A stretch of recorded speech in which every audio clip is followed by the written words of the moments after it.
I never imagined my medical degree would end up as ashes in my mother-in-law's expensive marble fireplace. But watching the flames devour 7 years of hard work, I felt an odd sense of calm.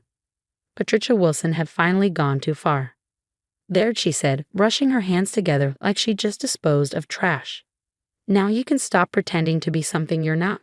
Her perfectly styled gray hair and pressed nurse's uniform made her look like a recruitment poster for medical professionalism. The irony wasn't lost on me. Behind her, my husband James stood frozen, mouth open in shock. We'd only stopped by to share my news about the chief of surgery position. I hadn't expected to find Patricia burning my credentials at 7 a.m. on a Tuesday. Mom, James finally managed. That was her original degree certificate. Patricia's smile was pure ice. Oh please, we all know she bought it online. No daughter of a car mechanic gets into Hopkins Medical School. She turned to me. I've been a nurse at Metropolitan General for 30 years. I know real doctors, and you, dear, are not one. I thought about the letter sitting in my email, the one announcing my appointment as the youngest chief of surgery in Metropolitan General's history, the one that would put me directly in charge of Patricia Wilson, the nursing supervisor who'd been making my life hell since I married her son 2 years ago. Actually, I started, but Patricia wasn't finished. I warn you, James, she continued, pacing her immaculate living room. These gold diggers are clever. She probably Googled medical terms just to impress you. Remember that nice girl from your prep school I introduced you to? She's a pharmaceutical rep now. That could have been a respectable match. The familiar shame crept up my neck. I was used to Patricia's digs about my background. The daughter of a single dad who ran an auto repair shop wasn't exactly who she'd envisioned for her only son. Never mind that my father had worked double shifts to put me through college, or that I'd earned a full scholarship to medical school. That's enough. James's voice was quiet but firm. In 2 years of marriage, I'd never heard him use that tone with his mother. Patricia blinked, her perfectly penciled eyebrows rising in surprise. I'm only trying to protect you, darling. Do you know how embarrassing it is? My colleagues ask about my doctored daughter-in-law, and all I can say is she's between positions. I almost laughed. I'd been between positions because I'd spent the last 6 months in secret meetings with the hospital board preparing to take over as chief of surgery. Only James knew. We hadn't told anyone until the contract was signed yesterday. Show her, James said, squeezing my hand. Show her everything. I pulled out my phone, watching Patricia's smug expression as I opened my emails. You know, Patricia, it's funny you mention your colleagues. We'll be seeing a lot of each other starting next Monday. What are you babbling about? She snapped, but there was a flicker of uncertainty in her eyes. Did you attend the staff meeting last month, the one about Dr. Richardson retiring? I kept my voice casual as I pulled up the email. Patricia's face tightened. Of course. They're bringing in some hotshot from Boston to replace him as chief of surgery. Dr. Sarah. Her voice trailed off as she finally connected the dots. Dr. Sarah Mitchell. I finished for her. That would be me. The color drained from Patricia's face. That's impossible. Is it? I turned my phone to show her the official email, complete with the hospital board's letterhead. You should read your interdepartmental memos more carefully. There was a whole biography circulated last week, including my graduation from Hopkins. Patricia snatched the phone, her hands shaking slightly as she read. I continued, warming to my task. I believe you have a promotion review coming up next month. As chief of surgery, I'll be sitting on that committee. In fact, I'll be chairing it. The phone slipped from her fingers. James caught it before it hit the hardwood floor. You can't? She stammered. You're not. Not what, Patricia? Not qualified? Not good enough? Not from the right background? Each question hit like a hammer. Maybe you should have done some fact-checking before burning my credentials. James stepped forward, his lawyer instincts kicking in. The hospital board will be very interested to hear about the destruction of official medical credentials. That's technically a criminal offense, Mom.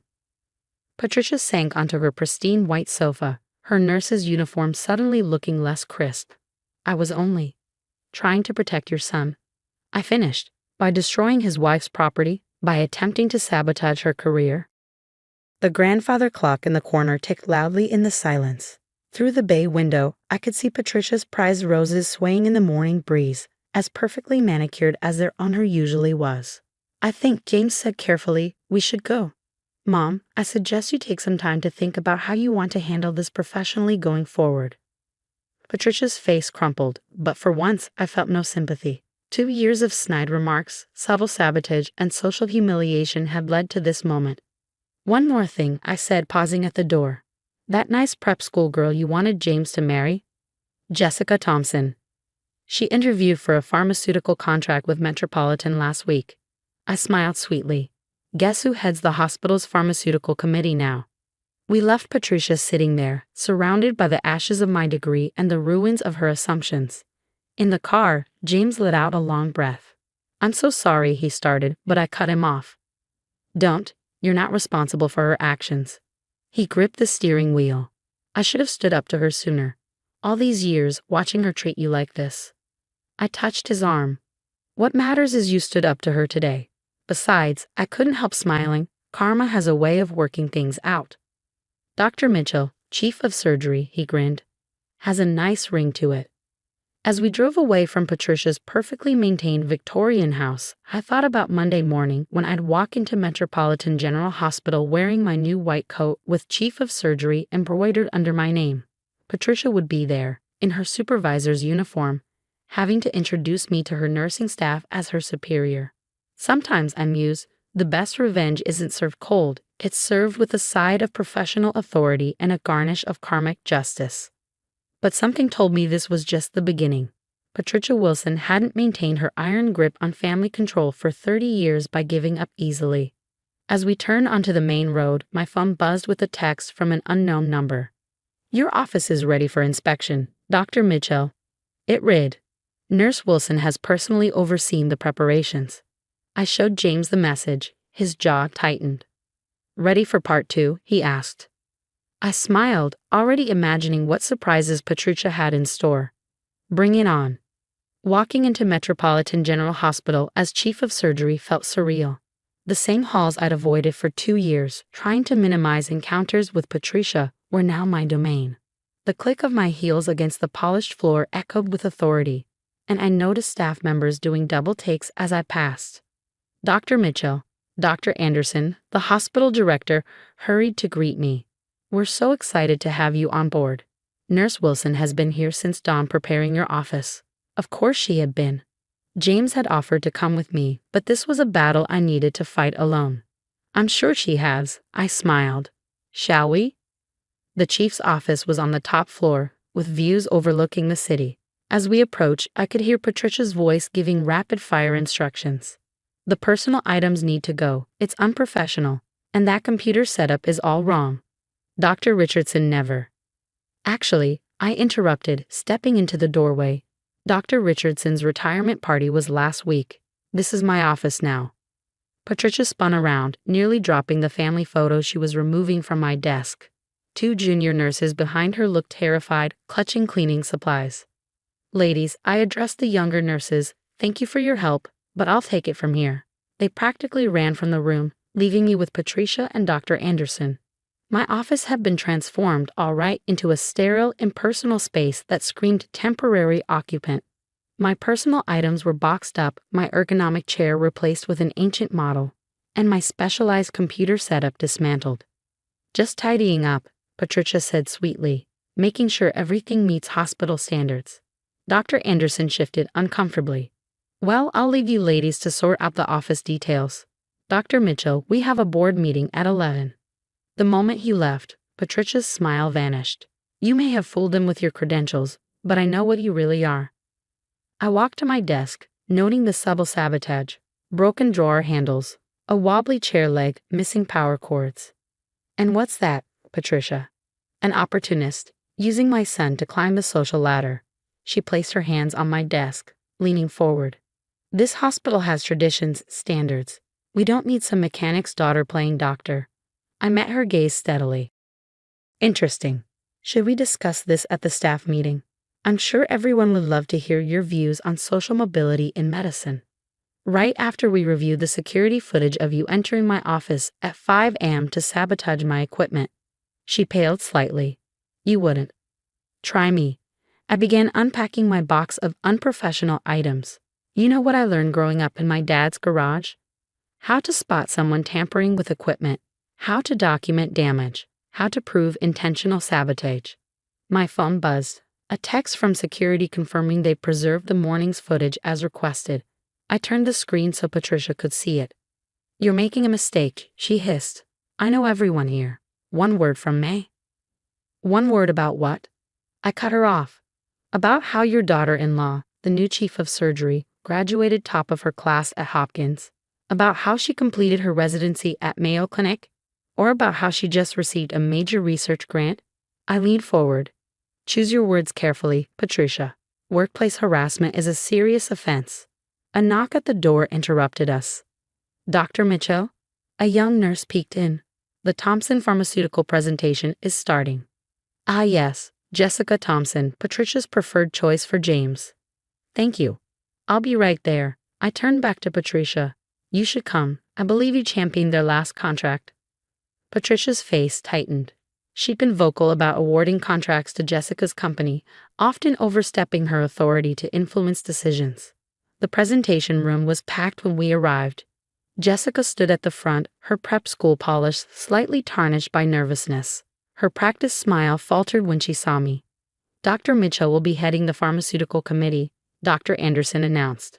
"All final decisions will go through her." I watched Patricia sink into a chair, her perfect posture crumbling as Jessica stumbled through her presentation. The proposed contract was overpriced, the terms unfavorable. When Jessica finished, she looked hopefully at Patricia, who had promised to handle everything. "Thank you, Ms. Thompson," I said pleasantly. "Unfortunately, we'll be going with a different supplier. Their terms are more competitive and their trial results more comprehensive." "But Nurse Wilson said." Jessica stopped, realizing her mistake. "Nurse Wilson isn't authorized to make contract promises," I replied. Perhaps there was a misunderstanding. The room was silent. Everyone knew Patricia had overstepped, but no one had ever challenged her before. "If there's nothing else?" I stood. "I have a board meeting to prepare for." Back in my office, I found my computer restored and my chair replaced. The junior nurses must have returned during the presentation. A sticky note on my desk read, "We fixed everything. Thank you for this morning." My phone buzzed with a message from James. "How's it going?" I was about to reply when Patricia appeared in my doorway. She looked older somehow, her armor of perfection showing cracks. "You're destroying everything I've built here," she said quietly. "No, Patricia, I'm doing my job. The job I earned." I met her eyes. "The question is, are you going to do yours?" As a nurse supervisor, not as someone trying to control everyone's lives. She stared at me for a long moment. "You'll never be one of us." "Good," I replied, "because us shouldn't be about social class or family connections. It should be about saving lives and running this hospital effectively." Patricia turned to leave and paused. "That research grant you mentioned, what's it for?" "Developing affordable surgical techniques for underprivileged communities." I smiled slightly, like the one I grew up in. Something flickered across her face, grudging respect perhaps. But it was gone before I could be sure. She left without another word, her heels clicking down the hallway. I looked at the family photo she tried to remove earlier, my dad in his mechanic's uniform at my medical school graduation, pride shining in his eyes. Next to it, a new photo would soon stand. Me in my chief of surgery coat, proving that a mechanic's daughter could indeed become something more. But as I prepared for the board meeting, I couldn't shake the feeling that Patricia wasn't done yet. This was just the professional front, the personal battle was still to come. My phone buzzed again. "Family dinner this Sunday," Patricia had written in the family group chat. "No excuses. I have an announcement to make." I stared at the message, wondering what she was planning. The professional war might be over, but the family battlefield was about to explode. Sunday arrived with the weight of impending doom. James gripped the steering wheel as we pulled up to his parents' house, the same Victorian mansion where my degree had become fireplace fodder just days ago. "We don't have to go," he said for the 10th time. But we did. Patricia's announcements were never simple affairs. They were calculated power moves. Avoiding this dinner would only give her more ammunition. The house was unusually quiet when we entered. No classical music playing, no smell of Patricia's signature roast. Instead, we found the family gathered in the formal dining room, the tension thick enough to cut with a surgical scalpel. Patricia sat at the head of the table, her husband Thomas beside her, looking uncomfortable. James's sister Emma and her husband occupied the other end, their expressions grim. An unfamiliar elderly woman sat in what was usually my seat. James Sarah. Patricia's voice was honey poison. Meet Margaret Richardson, Dr. Richardson's mother. My stomach dropped. Dr. Richardson, my predecessor as chief of surgery. Mrs. Richardson was just telling us some interesting stories. Patricia continued, about her son's retirement. Margaret Richardson fixed me with a steely gaze.